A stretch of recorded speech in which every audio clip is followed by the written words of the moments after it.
Hello and welcome to She Leads Collective podcast. I'm Mary Gregory and I'm so glad you're here. This podcast is a space for honest conversations about what it really means to lead as a woman today and how we can all show up with more courage, care and clarity. You'll hear from inspiring women, powerful allies and bold truth tellers who are changing the game, not by playing tougher, but by leading smarter, softer and stronger. Hello and welcome to this week's episode of the She Leads Collective podcast. Why in 2026 are women still receiving around 2% of venture funding? And what would it actually take to change that? Well, today's conversation is one that I've been wanting to have for a while because we talk a lot about confidence, visibility and leadership for women, but not enough about some of the things that women frequently face, which can detract from that. And one of those is the access to capital. And the truth is, without funding, many brilliant ideas simply don't get the chance to grow. My guest today is David Horne, and David sits right in the heart of this world. He has raised over £100 million, supporting more than 30 acquisitions and exits, and works directly with businesses looking to scale through funding and growth strategies. But what makes David particularly interesting and relevant to this conversation is that he's also taken a very deliberate stance on the imbalance in funding for women. He's a real role model of allyship for evening up gender equity because he takes action. After being asked a question, why is it so hard for women to get funded? He didn't just answer it, he went away and he researched it and he wrote a book, Funded Female Founders. So today we're going to explore what's really going on in the funding landscape, where bias shows up, often invisibly, and crucially, what can women do to navigate it? David, a very warm welcome to you. Thank you for joining me. Thank you, Mary. Delighted to be here. Well, it's great to have you here, and I'm really looking forward to this conversation. So I think because the world of funding can be a bit of a mystery for people, I would like you, first of all, to tell us, what do you actually do when you're working with businesses? So, very quickly, my background is finance. I trained as a chartered accountant with PwC, qualified a long time ago, 1987. Originally from Canada, moved to Zurich, Switzerland in 1987, moved to London in 1993 and have been here ever since. And I was the CFO of a couple of listed companies during the noughties for 8 years. And then I've been running my own business since the end of 2010. And today, what we do, I have a team of 8 people, and we do 2 things. We put fractional finance teams into entrepreneur-led companies because many entrepreneurs, finance is an area of the business that they don't always understand or don't feel comfortable with. And so we support them with that. And I've trained up my team to understand the way entrepreneurs think and speak. And then we support them in growth strategies through a methodology that I've developed called FACE, FACE, which stands for Fund, Acquire, Consolidate, and Exit. Excellent. And is this all? You've also got another book, which is the same name as your business. So tell us, Add Then Multiply, That's which is the name which of is your the name of my business. And And this is the one that sets out the FACE methodology in detail. That's all in your book. That's great. Yes, And that's obviously available on Amazon and it other is. bookshops and things Yeah, as well. and on Audible for people who like to listen to rather than read. Yes. What do you think? Entrepreneurs, very creative people, lots of energy. What is it they don't necessarily understand about funding? It's really interesting. Um, a lot of them feel the need to keep control of 100% of what their business is. And so a lot of them feel just instinctively, I can't let any external funding in because I need to have control. And that's fine, but it will limit their ability to grow because that means they're growing by bootstrapping. And bootstrapping means, how much cash have you got that you can put into the business? How high up can you max out your credit cards that you can put into the business? And how much revenue can you generate from whatever it is that you sell to put into the business? That's the limit that they have. Whereas if they're more open to the idea of taking on funding, whether that's grant funding or debt funding, which is borrowing money, or equity funding, which is selling a stake in their company, then they can open up so much wider to pools of capital that will enable them to grow much, much faster. And you can start small if you're an early stage business. One of the greatest things in the UK is something called startup loans. They're administered by the British Business Bank and Virgin Money. And if your company is less than 2 years old, you can apply online, startuploans.co.uk, and you can get a loan of £25,000 at attractive interest rates, repayable over, I think, 5 years. And for a lot of people, that's enough to get them off the ground, to buy a bit of kit, to invest in a bit of marketing, to do some of the basics that they can get a business going. So that's when people are first starting out, that's something I always recommend. Yeah, to just get yourself going. Just get yourself going. Just give yourself a little boost. If you've got a little bit of money, you can do things. You can hire a virtual assistant. That's one of the first things I tell startup people to do once they've got some money flowing. Hire a virtual assistant because you can't do everything and you shouldn't do everything. You should focus on the high value things. Great. Okay. So you wrote your second book, Funded Female Founders, and I understand that was on the back of someone who asked you a question. You were speaking at a conference and someone came up afterwards and said, "Well, Yes, what about funding for women? That's much, much more absolutely. difficult." And that Absolutely. sparked a curiosity in you. So It did. so tell me what happened on the back of that. So I looked at her and I said, I have no idea why, but I'll find out. And about a week later, I had a meeting with the chief executive of the British Business Bank. She and I had met at an event at the Institute of Directors, and this was just a follow-up meeting. Went to her office. This was pre-pandemic, so went to her office like we used to do. And we sat down and had a very interesting conversation. And towards the end of the conversation, I just dropped it into the discussion. I said, "Do you know anything about this issue of low funding to female founders?" And she smiled and reached down to the bottom drawer of her desk and pulled out a bound research report that the bank had published maybe 6 months prior that looked at all of the venture capital deals in the UK in 2017. And they found that um, all female teams had submitted 5% of the pitch decks and got 0.9% of the funding. Mixed gender teams had submitted 20% of the pitch decks and got 10% of the funding. And all male teams had submitted 75% of the pitch decks and got 89% of the funding.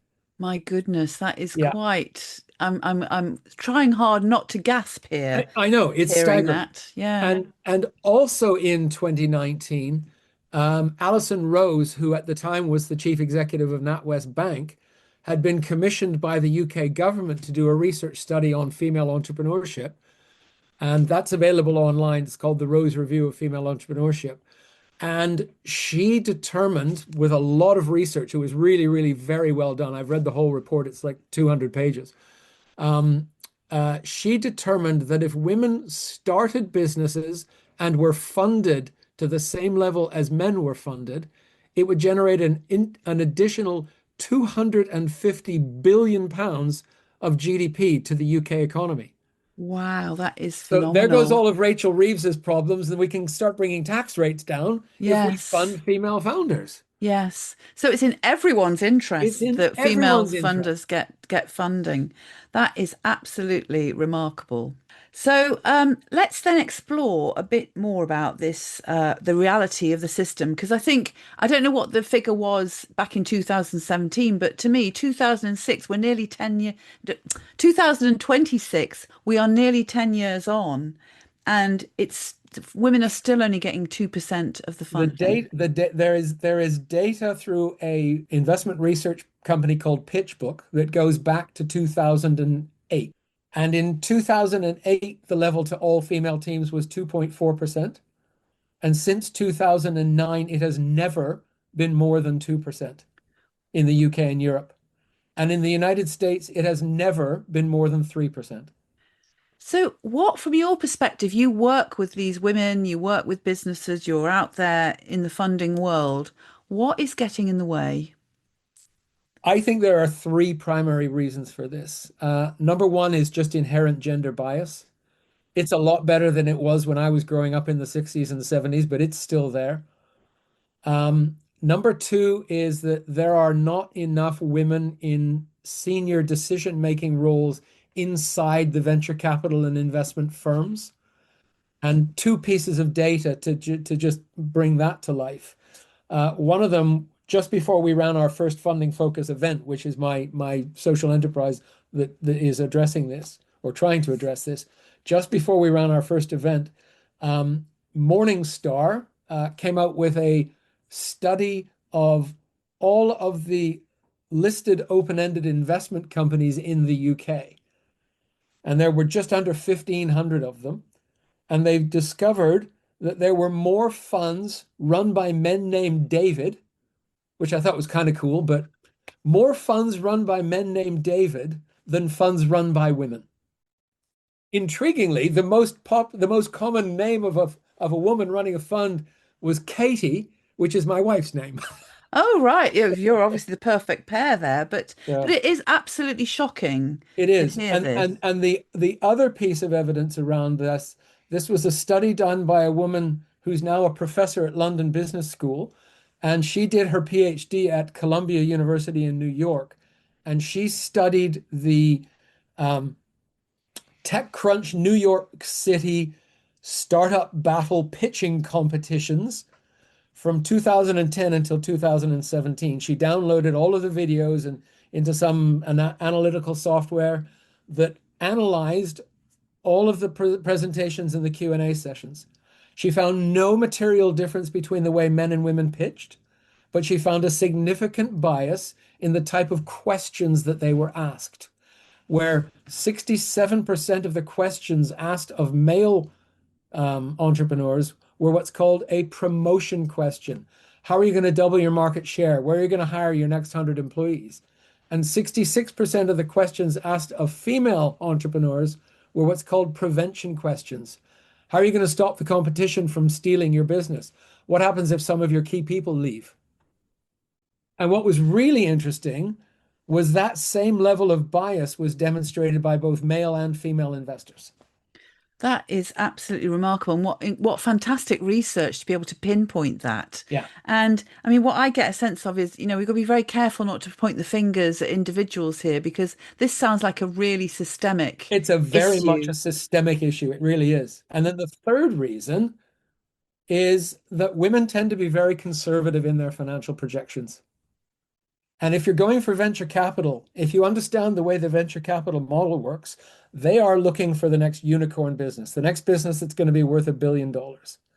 And just to set it out, let's say you raise a new venture capital fund of 50 million, and you're going to invest 500,000 in 100 companies. As the venture capitalist, you know going in that 15 to 20 of them are going to go bust, that 75 of them are going to become what they call zombie companies that just kind of trickle over but don't generate any cash and nobody's going to invest any more in them. And they usually get sold off cheaply to restructuring people. And that leaves five. And of those five, one or two might return the investment, one or two might return 2x, 3x, 5x, and one of them is going to shoot the moon and is going to pay back all of the losses, return all of the money, return a fantastic return. And the venture capitalists get all their fees and happy days. And literally, that is how the venture capital game works. The more honest venture capitalists admit that they are sophisticated gamblers. And so if you're going in to pitch for venture capital, you must demonstrate that you have the potential to, you know, not 2x or 5x, but 20x, 50x, 100x your business, or they're just not going to be interested. Okay, okay. And women tend to be more reserved than that. Women tend to be very much more reserved. It might be quite scary for women to therefore predict and project in such a big way. Is that also what's putting women off from asking for funding too? Yes, it is. And it's really interesting. I've run workshops on building financial plans and things like that. And you'll come up with a financial model that says you need 850,000 and a woman will ask for 500,000 and a man will ask for two. So you need to have it's really important to have the confidence and the belief and the grit and determination that you're going to do this. And if you're not going to do this, that's okay. If you want to build your business into something that's going to be 5 or 10 or 20 million, that's great, but don't go after venture capital because you're just wasting your time. Look for other sources of funding. Okay, okay. Well, that's good advice in itself. I want to mention though, because we had Julianne Ponan on in season one of this podcast. She's the CEO and founder of Creative Nature, which is a hugely successful business that's she got capital and finance, but it was a horrendous process for her. She talks about being completely blanked, even though she was the CEO and the founder. She got Yes. completely blanked by financiers when she was in the room. They wouldn't talk to her. They'd only Yep. talk to her male Yes. counterpart. Yes. I've So heard that many times. so how do you navigate this I mean, it's not just subtle bias, that is really It's explicit bias, it's isn't it? explicit biased, and it's bordering on misogyny, really. I don't know the answer.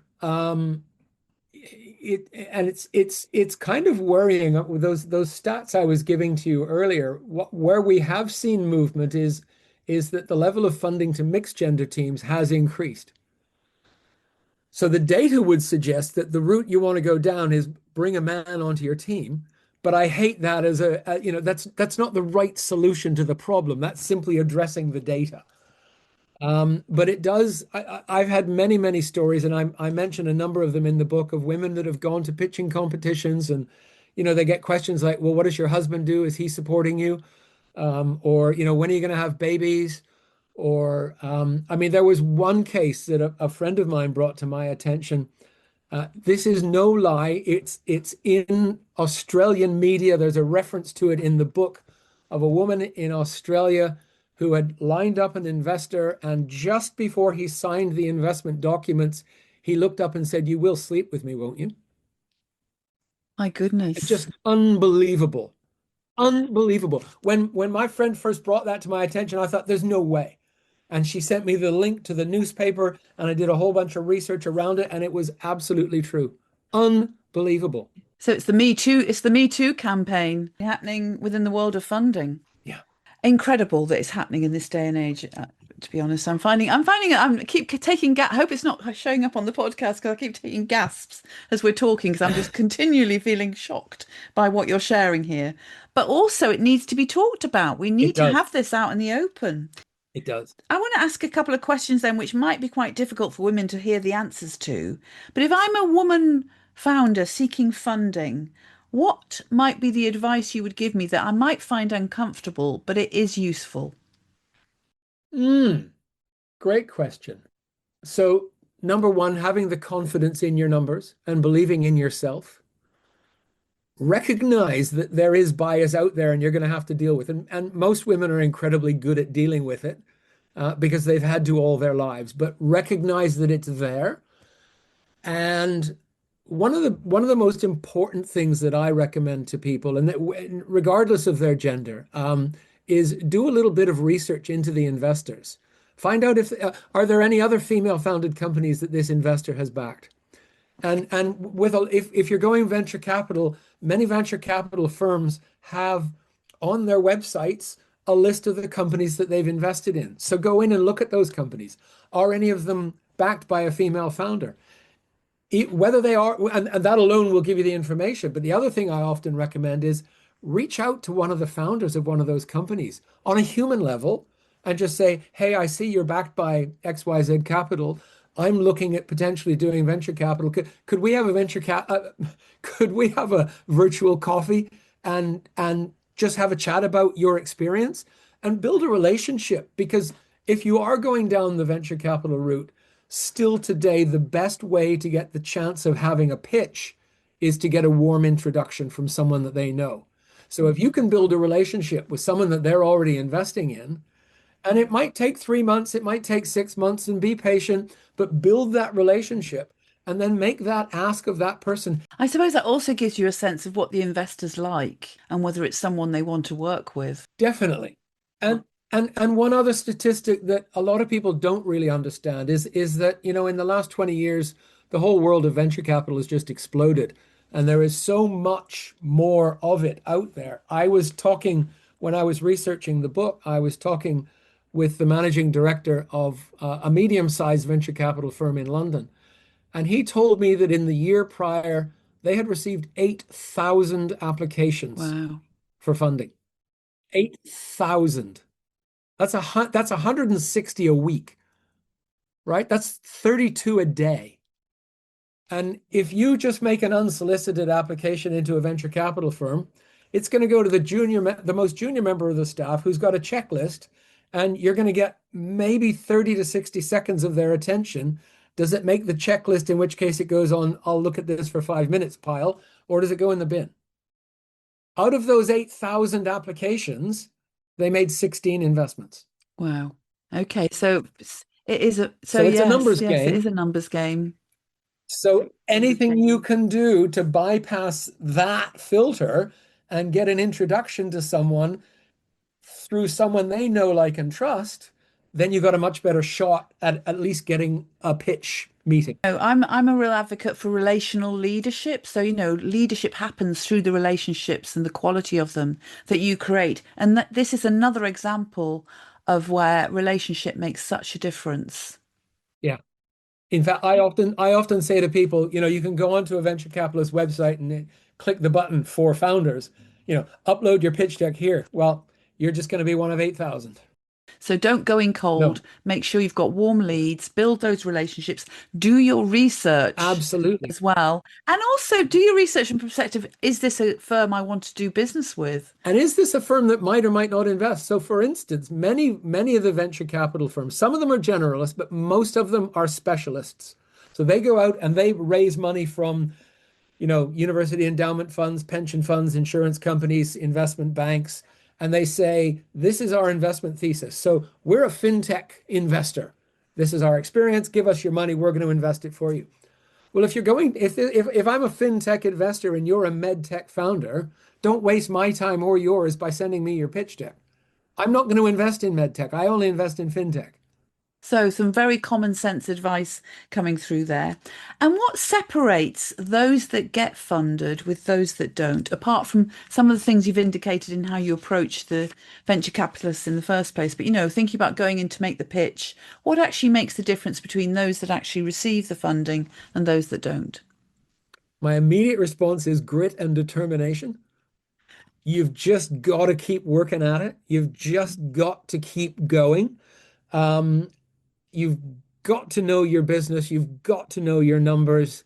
You've got to have a really good grip on what's going on.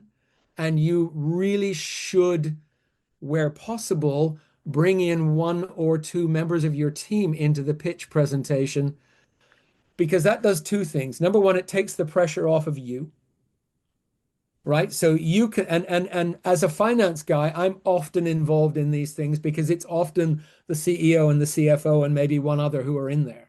And so I will take all of the financial questions. I will take all of the valuation questions so that you, as the founder, are free to focus on, this is the business, this is my vision, this is my drive, this is my why. The lady you mentioned beforehand, what was her name? Sorry. Julianne Yes. Ponan. So Julianne, because of something that happened in her life, created a business to address it that's doing really well. So that drive, that passion, that why, allow her to stay focused on that. Bring in someone in your team who can deal with all the numbers type questions. And if you're a tech thing, maybe bring your tech person along. Maybe not always, but have them available. And that does two things. It frees up your time and attention space. And it also demonstrates to the investors that it's not just you, that you've got a team of good people. And be prepared for bias, is what I'm hearing Very as well, much that you, so. you are going to face Yeah. it.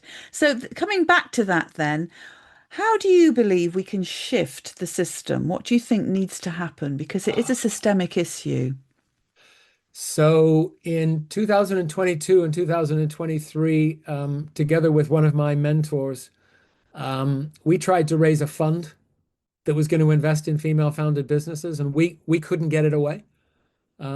We had issues with investors, and we had issues with the FCA, the Financial Conduct Authority, just regulatory stuff, and it frustrates me to this day that we couldn't get it away because we tried so hard, and we were talking to major institutional investors. We were talking to people like Fidelity and BlackRock and Schroders. We got an introduction to Ann Richardson, who's the female chief executive of Fidelity International. We got an introduction to Hanneke Smits, who's the female chief executive of Bank of New York Mellon. We got an introduction to Amanda Blanc, who's the female chief executive of Aviva, the big insurance company. And they then passed us on to other people in their companies, and we just got stuck in treacle. What is the block? I don't know. I mean, to hear that even at the IFCA, there's stuff going on there that held you up. It sounds like the system is. I mean, well, you describe it as treacle. It Yeah, sounds completely like yeah. treacle. Part of the block is linked to the regulatory constraints. There is a piece of legislation called the Alternative Investment Fund Management Directive, AIFMD, and it basically sets the rules on what is called pooled investment companies. So if it's a company that's going to go out and invest, and the company itself has multiple investors that create a pool of investment, then there are certain regulatory constraints that have to be complied with. And they are typically around custodianship, administration, things like that, where it's almost like you have to bring in a whole bunch of experts around. You can't just run the fund. Whereas if you're a wealthy individual and it's only one person's money, then you don't need to comply with all of this bureaucratic red tape. And we sat down and looked at it when we were originally trying to raise a fund of 100 million, and we just couldn't get anywhere near. And then we thought, okay, well, let's try and raise 10. And we got soft commitments from people for about three. And we sat down and we realized that the administrative costs of complying would eat up the 3 million in 3 years. Goodness me. So we wouldn't even be able to make any investments. So we just said, okay, Is it something you'll revisit, do you think? I hope to one day. I hope to one day. Even if it's only in my own little way, if I build up my business and sell it and I can do that, even if it's just in my own little way, I really would love to do something just to be able to go to the system and say, look, I did this and look at the returns. Because there are studies as well, Mary. There are studies from Boston Consulting Group, from McKinsey, from a bank in Australia, I can't remember their name, that demonstrate that businesses that have at least one woman in their founding or senior management team outperform all male businesses by some measure. The Boston Consulting Group one, businesses with at least one female founder over an extended period of time generated 2.5 times as much revenue per dollar invested. This is what seems so crazy. The business case is absolutely sound and solid, isn't It's it? And crystal yet clear. there's still Yeah. so much bias. Just shows you how our emotions conduct, because that's where it comes from, our emotions, our reactions, our inherent biases that we've been brought up with, how that's running the show really, rather than that logical, it Yeah. makes business sense to have women on board and women running businesses. Yeah. Yeah. Yep. Okay, Yep. well, I just want to say, keep doing what you're doing, David, because at least you're there as an ally, making a difference and supporting women with getting funding for their businesses. Let's move on then and talk to you a bit about, you are a really strong ally for women and women running businesses. And you talked about your mother, you talk about your wife and your daughters. And I remember in our prep call, you said it's almost like you have no choice but to be an ally, but you are surrounded by these incredible women. So tell us a bit more, particularly about your mother and your upbringing, how that's influenced you. Yeah, so I grew up, I was born in 1962, so a while ago. And I remember when one day when I was 7 years old, I said to my mom, I really like chocolate chip cookies. And she said, great, I'll teach you how to bake chocolate chip cookies. And a few years later, when I was 15 and I had my first girlfriend, and I said to my mom, you know, I look smarter when I'm wearing shirts that have been ironed. She says, yes, you do. I'll teach you how to iron shirts. I still know how to iron shirts to this day. I know how to sew buttons on shirts. My mom taught me all of these things. I'm the youngest of four kids, two boys, two girls. And growing up in our family, there was no gender bias. There was no, this is your job, this is your job, but it doesn't matter if you're a boy or a girl. This is your job. Get on with it. And mom gave us those life skills. And then I was so lucky. I met the right girl when I was 17 years old. So my wife and I will have been together for 46 years this summer. Been married 43 years. And I've learned so much from her. And then we've had two daughters that are, grown up and making their own lives and with their own families now.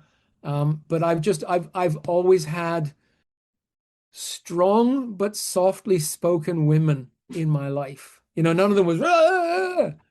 But they were there and they were strong, they were consistent, they were supportive. You know, So you've been surrounded by I'm wonderful role models of female I have leadership, been. actually. I Yeah, have been, and I'm blessed because yeah. of it, and I'm as I said in our pre-call, I mean, I feel I'm a much better human being because of it. And for you, what does meaningful allyship look like in the space of funding for females? So I speak out a lot. I run events. I run an event once a year, but I also speak at a number of events. And I'm constantly supporting where I can. In my social media, I'm posting about issues. I'm trying to find solutions. I'm connected with a number of other women who are doing a lot of work to drive this. In a couple of weeks' time, I'm speaking on in fact, I'm chairing a panel that's a investment forum for femtech in the healthcare sector.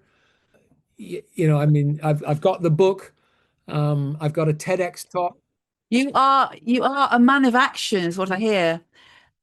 And to me, that's what allyship is all about. It's not just about having good intention, like I'm an ally, I'll be by your side. It's like, no, take action. You are taking so many actions. It's really refreshing to hear all the actions that you're taking. And I think you'll be having a ripple effect, definitely, within the world of funding.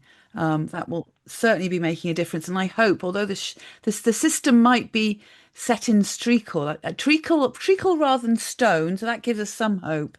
But I hope that those ripples you're making will be making a difference in some shape or form. So, my final question, if we were having this conversation in 10 years' time, what would need to be different for you to feel optimistic? Well, the ratio of funding would need to be up quite a lot, and it was interesting. The British Business Bank report had one statistic in there where they estimated that it would be 45 years before the level of funding to female teams was more than 10%. I'd love to see it get up to 5%. I'd love to see it break through 2%. It hasn't since that first year. And there have been when you look at the curve on the PitchBook site, and this is free to access. You just Google PitchBook VC founders by gender, and it'll come up. And the line is pretty much flat all the way. It actually has dipped below 1% a couple of times, which is just shocking. So as a first step, let's get it through 2. Let's get it towards 5. Let's get more money. And again, coming back to the Alison Rose thing, 250 billion of incremental money into the British economy. Well, Rachel Reeves wouldn't have a care in the world. And we'd be able to bring taxes down, and all of the millionaires and successful entrepreneurs who've left the country in the last 18 months will come back. Yeah, benefits, absolutely benefits everybody. It does. Yeah. David, how can people connect with you? The easiest way is to connect with me on LinkedIn. Yeah. It's David B Horne. So B is my middle initial, and I do the middle initial B because if you Google David Horne, you get the chief executive of a railway company, you get a Scottish composer, you get a strong man, you get a guy who's written about 50 gay novels, and you get me. You get you. But if you Google David B Horne, you just get me. David B Horne, that's what we'll look for, and that's David what we B were. Horne. And LinkedIn is that just reach out to me on LinkedIn. I'm happy to connect. or you can go to my website, addthenmultiply.com, and there's a contact form there. Fabulous. And I just want to say a big thank you. It's been a shocking conversation in many ways, but a really important one to build awareness of what it's really like for women and what women can do to make a difference for themselves if they're going down that route of venture capitalism. Yes. Thank you so much. Thank you so much for listening to the She Leads Collective podcast. If this episode resonated with you, follow the show or share it with a friend and leave a quick review below. Or leave us a comment. Change happens through conversation, so let's keep this one going. Listen out for the next episode and join me as we keep lifting the lid on the stories that matter. Take care and keep leading with heart.